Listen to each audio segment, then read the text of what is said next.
Assalamualaikum warahmatullahi wabarakatuh. Jumpa lagi bersama saya Hadi di channel Ngulik Sejarah. Pada video kali ini saya akan kembali lagi membacakan suatu kisah misteri yang kali ini berjudul tentang kisah kepribadian ganda yang tidak terduga. Cerita pada kali ini ditulis oleh Manavila. Nantinya kalian juga bisa mengunjungi thread beliau secara langsung. Oh ya, untuk kalian yang mempunyai pengalaman horor atau kisah mistis lainnya, kalian bisa kirimkan ke alamat email kami yang sudah tertera di kolom deskripsi video ini ya teman-teman.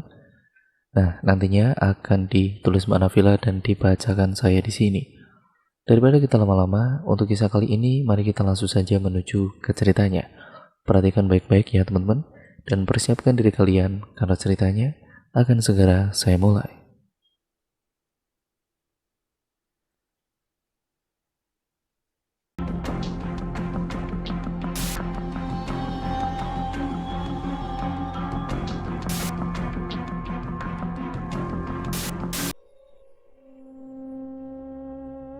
Sebut saja namaku adalah Noval. Aku akan berbagi pengalaman sedikit tentang aku dan keluargaku. Aku sekarang berusia 19 tahun, dan aku memiliki adik yang jaraknya 4 tahun lebih muda dariku. Sementara ayahku seorang pensiunan pegawai di salah satu perusahaan di kotaku, dan ibuku seorang ibu rumah tangga biasa. Biasanya ibu membantu ayah mencari uang dengan berjualan roti keliling. Adikku bernama Via. Aku akan bercerita tentang keluargaku beberapa tahun lalu, tepatnya tahun 2018. Pada saat itu aku masih duduk di bangku sekolah SMP. Pada saat yang bersamaan, ayahku akan pensiun, dan tentunya semua fasilitas kantor yang diberikan ke ayahku ditarik kembali dan dipindah tangankan, termasuk rumah dan mobil dinas yang sekarang kami pakai. Kami harus mencari tempat tinggal baru. Meskipun ayahku memiliki tanah kosong, tapi pasti ribet kalau harus bangun dulu. Aku ikut ayah untuk pergi ke rumah baru. Ayah ingin yang harganya miring, tapi rumahnya besar dan bisa dihuni untuk 4-5 orang.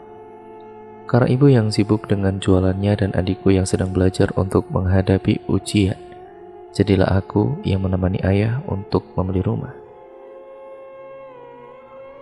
Pada saat melihat rumah di salah satu perumahan, aku merasa rumahnya bagus.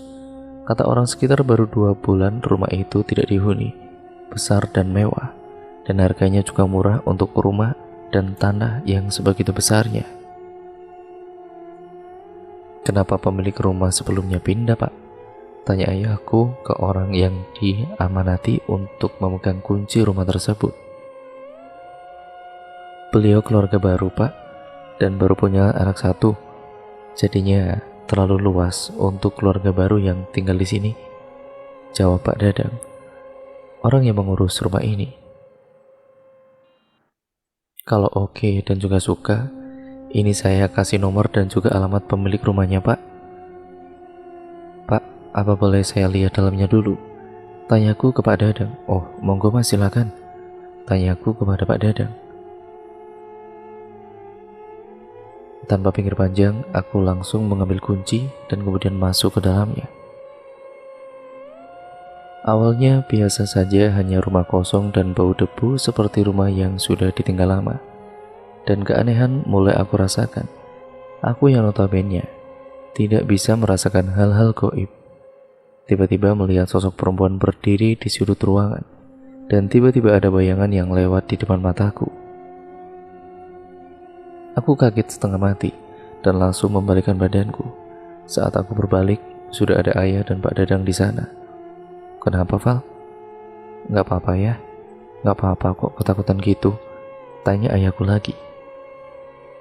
"Beneran nggak apa-apa, berdebu banget, aku mau keluar dulu ya," jawabku sambil berjalan keluar ruangan. Dan saat aku mengintip dengan sudut mataku, tidak ada apa-apa di sana. Mungkin halusinasiku saja, gumamku dalam hati. Aku semakin bertanya-tanya, apa sebenarnya yang aku lihat tadi? Sambil merenung sambil aku mengecek HP-ku yang ternyata ada chat dari adikku. Aku hanya memandangi cat dari adikku itu. Dan kemudian, tepat saat itu juga aku mendengar samar-samar suara orang berbicara. "Rene ole, koncone aku, kesini le, temani saya." Aku melihat sekitar tidak ada orang kecuali aku dan Pak Dadang juga ayah yang masih di dalam rumah. Aku sedikit merinding sebenarnya. Aku teringat mitos yang beredar. Jika kamu sedang berpergian dengan jumlah orang ganjil, maka berhati-hatilah karena kemungkinan jika tidak dikenapi dengan mereka atau ada yang hilang satu agar jumlahnya itu genap. Tapi belum sempat memikirkan lebih dalam, ayah dan juga Pak Dadang keluar. Ayah berpamitan dan memasuki mobil yang terparkir. "Gimana, Val? Suka rumahnya?" "Enggak terlalu suka ya, luas banget," jawabku sambil berdoa memohon agar ayah tidak memilih rumah ini. "Lah rumah bagus-bagus gitu kok, murah lagi harganya." Firasatku mulai tidak enak karena feelingku ayah akan mengambil rumah ini. Aku terdiam sejenak sambil berjalan menuju rumah yang lain. Rumah selanjutnya yang menjadi destinasi ayah letaknya tidak jauh dari rumah yang aku tinggali sekarang. Hanya saja rumah ini lebih dekat dengan kuburan. Harganya murah, bahkan lebih murah dari rumah yang sebelumnya. "Yakin ya?" tanyaku. Nggak tahu Val, tapi murah banget. Murah tapi dekat sama makam tuh. Males aku kalau malam-malam sendirian di rumah ini, jawabku lagi karena aku tidak ingin rumah yang aku tinggali berseberangan dengan makam. "Iya juga ya, pantesan harganya murah, uang dekat sama orang meninggal," canda ayahku. "Ya sudah, gimana nih? Cari lagi barangkali ada yang cocok ya." "Ya udah, ayo kalau gitu." Dan aku memancal gas mobil yang kami pakai. Jujur sepulang dari rumah pertama dari tadi itu tubuhku terasa berat dan napasku sedikit tersengal-sengal. Tidak tahu kenapa aku pikir, kayaknya aku mau flu. Jadi aku melanjutkan perjalanan untuk pergi ke rumah yang baru. Sampailah kita ke rumah yang selanjutnya. Letaknya dekat dengan pusat kota. Dan saat kami sampai di depan rumah, aku melihat bapak-bapak yang sudah agak sepuh tapi masih sehat.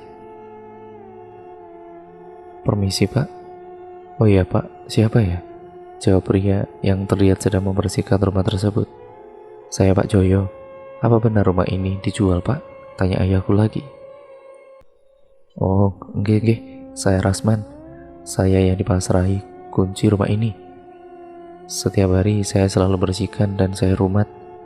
Saya nyalakan lampunya ketika malam dan saya matikan saat pagi." "Betul Pak, rumah ini dijual, pripun?" jawabnya. "Oh nggih Pak, saya boleh lihat dalamnya?" "Oh monggo Pak, lihat-lihat dulu Pak. Kalau cocok nanti saya hubungi yang bersangkutan agar kesini." Aku dan ayah kemudian masuk ke dalam. Dan benar saja rumahnya sejuk dan nyaman. Sepertinya aku sudah jatuh cinta dengan rumah ini. Ini aja ya, enak suasananya, dekat kota lagi. "Ya nanti dulu, kita perlu negosiasi harga dulu." "Pripun Pak, saya hubungi orangnya saja atau bagaimana?" tanya Pak Rasman. "Nanti dulu. Dan ya saya pikir-pikir dulu Pak. Atau saya minta kontak yang bersangkutan saja. Barangkali harganya cocok, nanti saya ambil rumah ini," jawab ayahku. Setelah bertukar kontak, kami langsung pulang. Waktu itu sekitar jam 5 sore. Sampai aku pada kala itu sampai rumah. Sesamanya di rumah, hal-hal yang tidak mengenakan sedikit demi sedikit mulai menggangguku. "Assalamualaikum." Salamku sambil membuka pintu rumah. "Waalaikumsalam." "Bang, kok pucat banget?" tanya Via padaku yang baru pulang. "Iya, nggak tahu nih Vi, rasanya capek banget," jawabku. "Ya udah bang, istirahat saja abang di kamar. Nanti Via bikinin teh hangat," kata Via adikku. "Wih, baik banget kamu, makasih ya." Setelah itu aku langsung mandi dengan air hangat dan masuk ke kamar. Ternyata adikku sedang di sana. "Via, ngapain? Abang mau ganti baju dulu, keluar Gi," kataku kepada Via. Namun tiba-tiba, "Bang, ini tehnya." "Via, taruh mana?" Suara adikku dari balik pintu kamarku. Aku heran bukan main. Dan saat aku melihat di tempat Via berdiri tadi, sudah tidak ada siapa-siapa di sana. "Iya Vi, abang ganti baju dulu." Setelah beberapa saat, badanku mulai terasa panas, seperti orang yang sedang sakit. Entah kenapa tiba-tiba aku sakit dan hanya bisa berbaring di tempat tidur. Untungnya semua orang rumah itu baik padaku, terutama adikku. Dia sering menemaniku di kamar. Dengan pandangan lugunya, pada malam harinya aku mendengar ada yang mengetuk pintu beberapa kali, tapi aku biarkan. Paginya aku tanya ke adikku, "Kamu ngapain sih semalam mengetuk pintu abang?" Tanyaku ke Via. Abang orang Via belajar buat ulangan hari ini kok." "Via bubuk jam 2 malam bang, ngapain juga ketok-ketok pintu abang, males banget," candanya. Sepertinya memang bukan Via. Apa ada yang lain di rumah ini sekarang? Gumamku dalam hati. Beberapa hari aku tidak kunjung sembuh. Sama-sama teman baikku datang ke rumah bersama beberapa kawanku yang lain. Bagus namanya. "Val, sakit apa sih kamu sebenarnya?" "Ya flu biasa kok, gak apa-apa kok." "Kamu baru pergi-pergi ya? Harusnya kamu hati-hati Val." "Gimana dia bisa tahu aku baru pergi-pergi?" gumamku dalam hati. Tapi memang dasarnya Bagus ini memiliki sebuah kelebihan yang tidak orang lain miliki. "Iya, tempo hari aku pergi cuma cari rumah sama ayah. Ya kamu tahu sendirilah, ayahku kan mau pensiun, jadi harus cepat-cepat cari rumah tinggal yang baru." Lalu aku ceritakan semuanya, mulai dari aku melihat sosok wanita sampai aku sakit sekarang ini. "Oh jadi gitu, ada yang ikut kamu Val," kata Bagus. "Apa?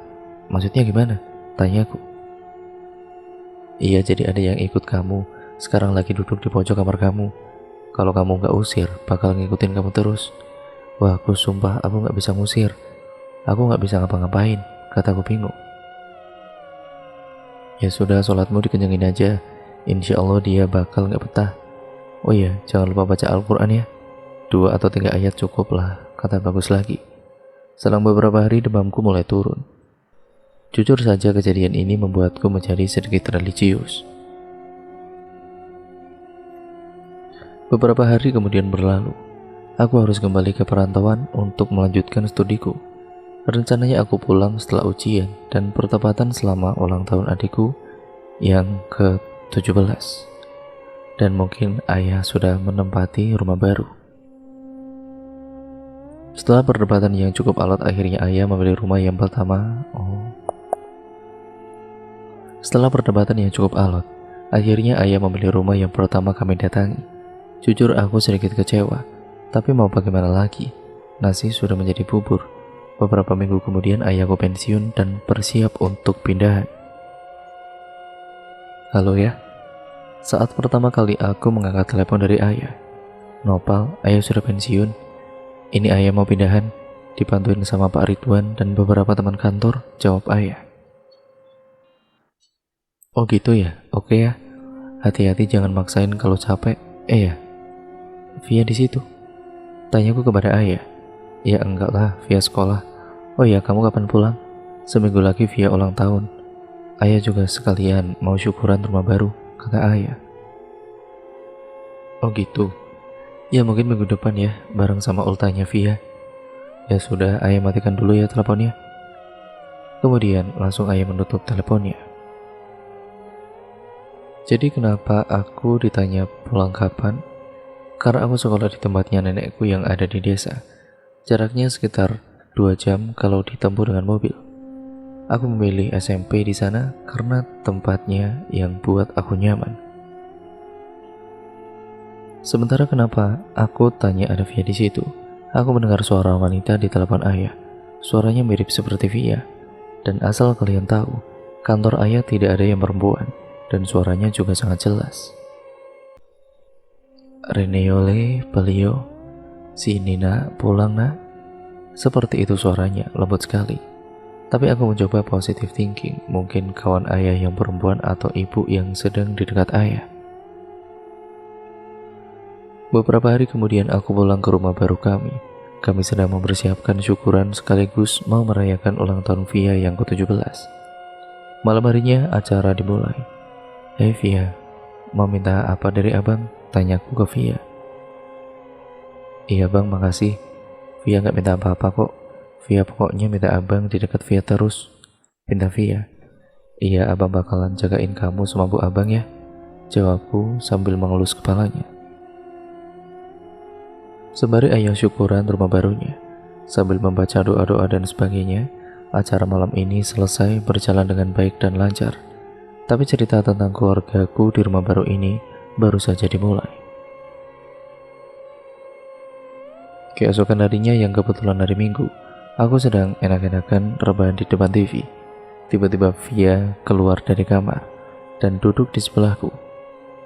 "Via, makan dulu, ntar dingin makanannya," suruhku kepada Via. "Iya bang, ntar dulu Via gak lapar," jawabnya dengan tatapan yang kosong. Kamu kenapa dik?" Via itu orangnya ceria dan cerewet banget. Dia itu suka guyon dan tidak bisa diam. Tapi tiba-tiba dia menjadi pendiam dan tidak banyak omong seperti biasanya, membuatku makin merasa asing sama Via. Membuatku menjadi bertanya-tanya, ada apa dengan Via? Pandangannya kosong dan seperti bukan dirinya. Ya, Via bukan Via saat ini. Aku kenal betul dengan Via, ada apa? Apa karena pengaruh rumah baru ini? Aku juga tidak tahu. Beberapa hari kemudian, sepertinya Via yang biasanya kembali. "Bang," panggil Via sambil menepuk punggungku. "Iya Vi, kenapa?" tanyaku. "Sorry bang, kemarin sempat bikin abang khawatir." Via tahu Via salah. Hah? Pikirku apa Via sudah kembali? Atau dia hanya orang lain yang menyamar sebagai Via? Rumian sekali urusan ini. "Bang, kemarin itu bukan Via," bisiknya. "Terus?" "Jangan keras-keras ya, ntar ketahuan mama. Pokoknya itu kemarin bukan Via, tapi Via pengen abang jangan ngapa-ngapain dia ya bang," pinta Via, dan seketika itu juga Via kembali ke kamarnya. Semakin bingung pikiranku. Apakah mbak yang waktu itu merasuki Via? Semuanya membingungkan. Malamnya aku iseng mengintip ke kamarnya Via, sedikit membuka pintunya, dan aku memergoki Via sedang berbicara sendiri. "Tolong kamu jangan ganggu aku sudah bahagia." Kenapa Via ngomong sendiri? Sama siapa sih dia ngomong? Gumamku dalam hati. Saat benar-benar aku akan memasuki kamar Via, tiba-tiba brak, pintu kamar Via menutup dengan sendirinya, sangat keras sampai aku terpental ke belakang. Ayah dan mama langsung menghampiriku. "Kenapa kamu, Val?" tanya mama dengan lembut. "Gak apa-apa mah, Via lagi agak marah kayaknya." Sambil aku berpikir, benarkah tadi itu Via atau bukan? Siapa sebenarnya sih dia? Aku ingin cerita ke mama ataupun ayah, tapi aku benar-benar tidak bisa. Aku harap ini terakhir kalinya. Selang beberapa malam berikutnya, Via menghampiri kamar tidurku mengetuk seperti biasanya. "Bang," sambil Via mengetuk pintu. "Iya, siapa?" "Via bang, masuk aja." Selanjutnya Via kemudian masuk dan berbicara panjang lebar. Aku bingung setengah mati. "Via kesini cuma mau ngingetin abang sama beberapa penghuni di rumah ini ada yang suka jahil. Contohnya yang sekarang yang ada di belakang abang." Aku mungkin bingung. Jujur saja, apa benar-benar ada sesuatu di belakangku? "Itu yang di belakang abang namanya Mbak Nani. Dia selalu ikut abang semenjak abang pergi dari rumah sama ayah." Aku makin merinding dan makin bingung, sejak kapan Via bisa seperti ini. "Tapi tenang bang, Via udah bilang ke semua penghuni rumah ini biar nggak ganggu kita lagi." Aku makin penasaran dan tanpa sengaja Via aku bentak. "Yang ganggu itu kamu. Sekarang Via mana? Balikin atau aku celaka." Tiba-tiba Via yang bukan Via itu menangis dan kembali ke kamarnya sendiri. Keesokan harinya Via datang membentakku. "Bang, Kan udah aku bilang jangan apa-apain, bentak Via, yang benar-benar membuat aku merinding. Lah abang cuma khawatir sama kamu, Vi. Abang gak pengen kehilangan Via yang biasanya. Via tidur bang, Via tidur. Udah, pokoknya Via pesan sekali lagi, jangan apa-apain. Dan Via langsung kembali ke kamarnya. Akhir-akhir ini Via memang sering menyendiri, sering di kamar. Malamnya aku kembali untuk meminta maaf, tapi yang terjadi persis seperti malam sebelumnya. Aku mengintip di dekat pintu yang aku buka sedikit dan tiba-tiba, "Bang, masuk," sahut Via. "Vi, kamu tahu aku di sini?" "Via tahu bang, Mbak Nani yang ngasih tahu aku." Aku bergegas masuk dan mengelus kepala Via. "Maafin abang ya Vi, abang ngebentak kamu kemarin," pintaku kepada Via. "Iya bang, gak apa-apa kok. Mbak Nani juga minta maaf karena beberapa kali udah ganggu abang," kata Via lagi. "Vi, Mbak Nani itu siapa sih sebenarnya dan kenapa dia ngikutin aku terus?" Tiba-tiba Via mengubah posisi duduknya dan, "Mbak Nani kenapa mbak?" "Oh gitu, iya. Jadi Mbak Nani sebenarnya kebingungan atau bagaimana?" "Oh gitu ya mbak. Iya nanti saya sampaikan ke Bang Noval." Via berbicara sendiri. "Jadi gini bang, Mbak Nani itu sudah lama menempati rumah ini. Bahkan sebelum rumah ini dibangun, Mbak Nani meninggal dunia. Katanya sih karena dibunuh sama pacarnya dulu. Jadi kata dia mau minta maaf kalau sudah mengganggu Abang Noval," kata Via kepadaku. "Oh gitu ya Vi. Ya gak apa-apa ditinggali, asal jangan mengganggu. Kita semua sudah punya kehidupan masing-masing. Tuh Mbak Nani denger kan, gak apa-apa di sini. Termasuk kalian yang dari tadi merhatiin aku dan Bang Noval. Jangan ganggu, kalau kalian ganggu awas aja," bisik Via. "Via di mana sekarang? Kamu gak apa-apain Via kan?" "Via tidur, mungkin besok Via yang akan bilang lagi ke abang. Sekarang abang keluar kamar ya bang," pinta Via dan aku bergegas keluar kamar Via dengan perasaan sedikit merinding.